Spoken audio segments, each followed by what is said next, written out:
Welcome to an incredibly special, entertaining, unique, groundbreaking AoE 2 game on a map that we rarely ever see on Ranked against somebody who I've been waiting and waiting and waiting to cast. In the red, we have jagguernaut24 playing as the Khmer player, up against, in the 2 o'clock position, the michelnunes14, part of the DKT plan, playing as the Francs.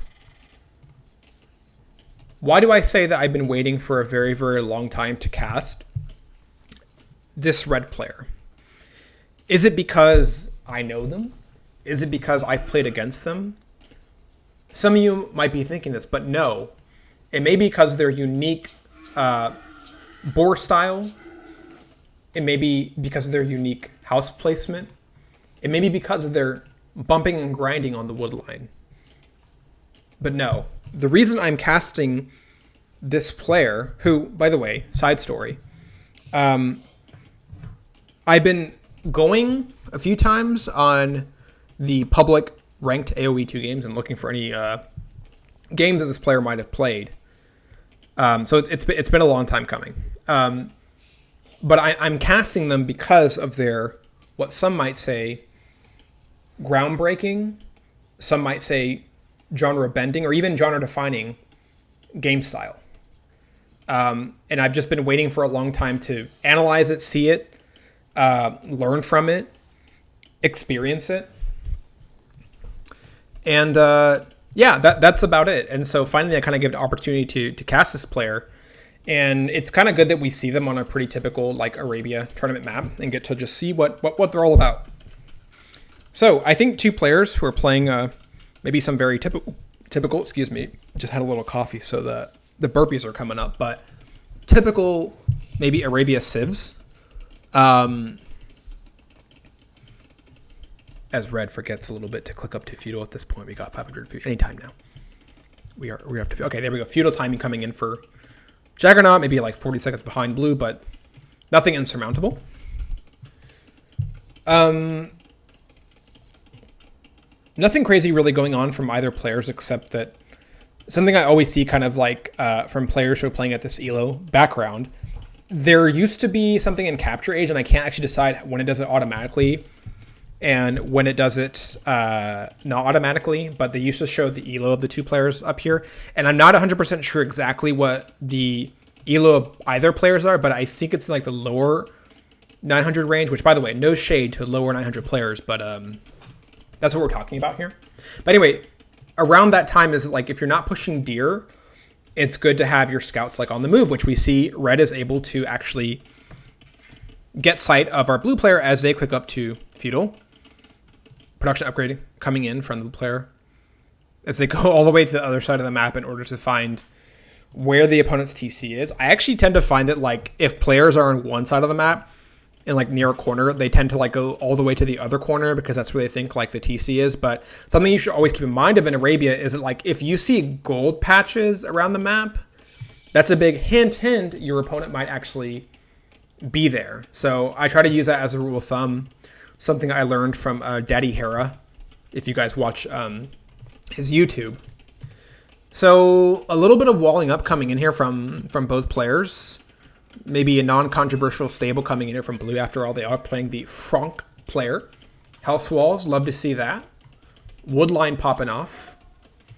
As red is also in feudal, and I'm not sure in terms of their castle timing what they're trying to go for, but I would like to see a little bit more wood spend, because right now we have not only more wood on the eco, well, we went down to just 4 people on food when we used to have 10, but we have 16 people on food now. And as some of you might know, I believe by the time this game was played, and I could be wrong about that the auto farming strategy already came online, so it should be fairly easy to place farms as blue makes little goofy yard runs right underneath the TC. But now they have definitively found the red player. No, red, you can fight this with villagers. Go back. Okay, they're back on wood. Crisis averted. Stable. And Blacksmith coming in for our red player as they're going to queue up some scouts and hopefully start balancing this nearly 700 wood that they have inside of the resources. But I'm criticizing red a lot. Let's look at the wood game for blue at this point, and they also have a lot of wood that we really need to balance. I mean, I think that even like in higher elo play, that's kind of like always just a thing that people need to like be aware of, is like balancing your wood. Because there's really nothing like taking your wood and balancing it. There's really no feeling in the world, nothing comparable that you can do in AoE 2. It's a very satisfying trait. Spearman over here was not able to catch the scout. I saw a micro there from red, or auto scout, who knows. As blue is going to wait over here in Eagle and maybe take a little micro break to clean up their eco. And now they have 14 on food production compared to the 4 coming in from Jagguernaut, who is, yes, now starting to balance their farms. Love it. Love it. Love it. But some eco problems are mounting a little bit for our Jagguernaut over here, who's playing the Khmer player, because we're approaching nearly 4 minutes of Eagle TC time compared to the 22 seconds that our blue player has. Blacksmith upgrades coming in for our stable units from Jagguernaut, as maybe they're thinking about getting a little counter-attacky in. Or maybe not. Maybe just going to Eagle and put them on defensive mode. Same thing for blue. Like, blue is not really taking full advantage of the military that is coming in. Blacksmith, market, typical buildings that you want to see before you click up to castle coming in from our blue player, and they are going to go to gold. Looks like maybe the final thing that they need to click up to castle, as we see some bumping and grinding action over here as red comes in and puts blue to the test, sees the spearman, and maybe goes back home as they need to micro a little bit more. But God, 1,100 wood coming in from our red player. I have to think at this point you got to just get all these guys in the wood and just build farms like a mad lad. As we see, blue now is clicked up to castle. What is blue thinking of doing as soon as they're going to go into castle? I'm going to make a guess here based on the race they're playing, based on the gold production upgrade that's coming in, based on maybe what they think is like better castle timing compared to red. Guys, this is going to be really controversial. Knights? Is it going to be knights? Maybe. And maybe not.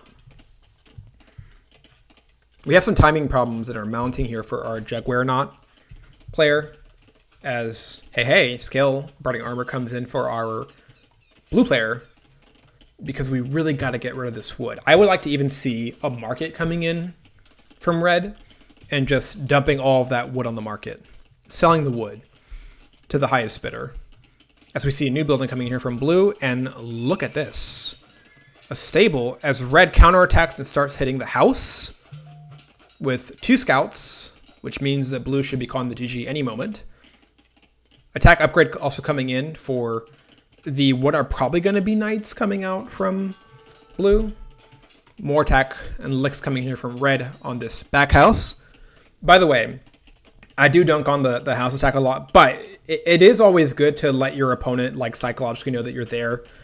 Put them to the test and make sure that like alarm bell is ringing in their mind whenever you attack. And whoa, what is this? A archery range with 2 skirmishers coming in from Jagguernaut against Frank's player, who I think saw 1 infantry unit previously in the game. So that's kind of an interesting choice to get an archery range down. But they do have 1,200 wood. So honestly, at this point, spending your wood on anything is like fine. There's like honestly nothing wrong with that.